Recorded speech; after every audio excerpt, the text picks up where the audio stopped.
श्री रामचरितमानस को फाड़ दिया गया। कुछ नया नहीं हुआ। ग्रंथों को नष्ट करना जालिमों और बेवकूफों दोनों के लिए जरूरी हो जाता है। सन 1199 में बख्तियार खिलजी ने नालंदा कैसे फूंका था, ये गूगल कर लीजिएगा। एक ढूंढेंगे 100 कहानियां मिलेंगी जहां लोग तीर तलवार तोप और बारूद से नहीं किताबों से घबरा गए। इस बार निशाने पर हैं गोस्वामी बाबा तुलसीदास। क्यों? क्योंकि उन्होंने श्री रामचरितमानस में लिख दिया, ढोल गंवार सूद्र पशु नारी सकल ताड़ना के अधिकारी। दलितों और महिलाओं का घोर अपमान कर दिया बाबा ने, और अपमान हुआ है ये समझने में हमको 400 साल लग गए। बड़ा लेट रिएक्शन आया।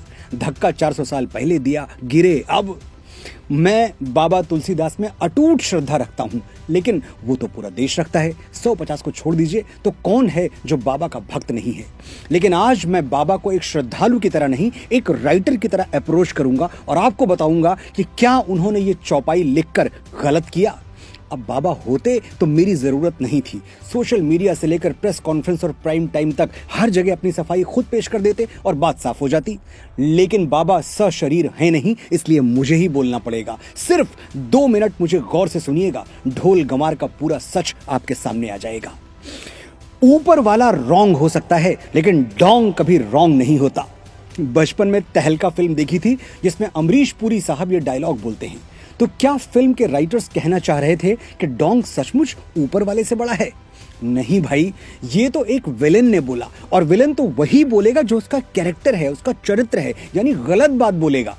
इसे फिल्म के राइटर का विचार नहीं माना जा सकता।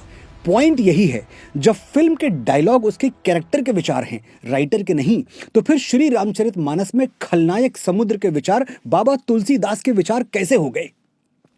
श्री रामचरितमानस एक प्रबंध महाकाव्य है, जैसे नॉवेल या फिल्में होती हैं।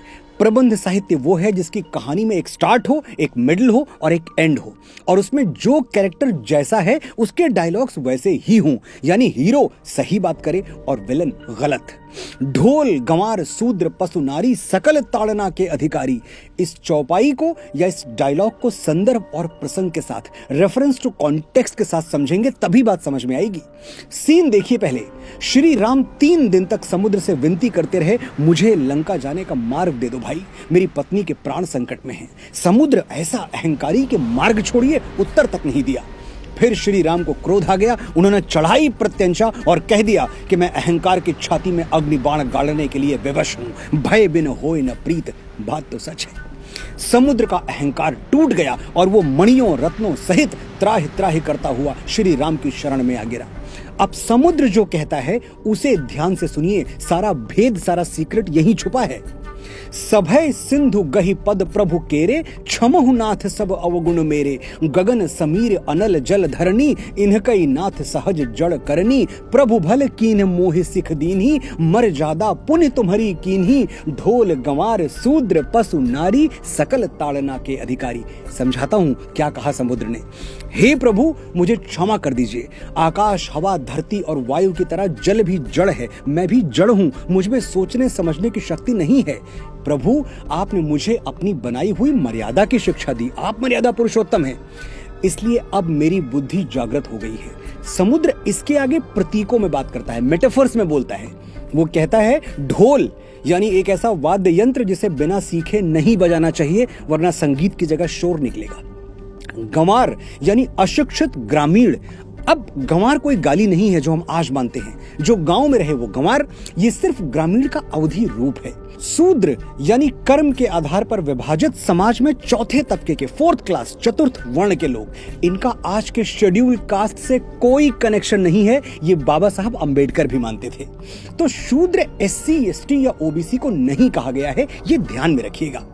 आगे समुद्र कहता है पशु यानी मनुष्य को छोड़कर सभी जीव जंतु, और नारी जिसे मिडिवल पीरियड में शिक्षा से दूर रखा गया था। आपने जो शिक्षा मुझे दी है उस पर इन सब का भी अधिकार है। ढोल गंवार सूद्र पशु नारी, इन सबको ये शिक्षा मिलनी चाहिए जो आपने मुझे दी।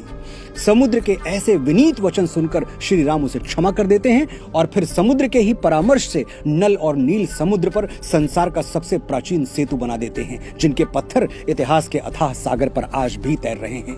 अब आप ही बताइएगा, ढोल गंवार शूद्र पशु नारी सकल ताड़ना के अधिकारी, ये श्री राम के थॉट्स हैं या गोस्वामी तुलसीदास के? दोनों के नहीं, ये विचार 100% 100% समुद्र के हैं और किसी भी एंगल से गलत नहीं है। जरूरत है सिर्फ खुले और साफ मन से एनालाइज करने की, सोचने की, समझने की। गोस्वामी बाबा तुलसीदास दलित विरोधी होते तो क्या निषाद राज, केवट और शबरी को रामायण में सह नायकों की भूमिका देते, अनगिनत चौपाइयों में उनकी प्रशंसा करते? और यदि वो नारी विरोधी होते, नारी कहा मैंने, ध्यान दीजिएगा, औरत नहीं।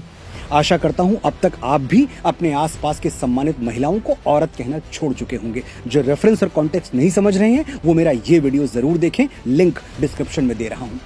तो बाबा तुलसीदास अगर नारी विरोधी होते तो क्या देवी अहिल्या, जिनका शील भंग किया गया था, क्या उनको इतना सम्मान देते जितना दिया है?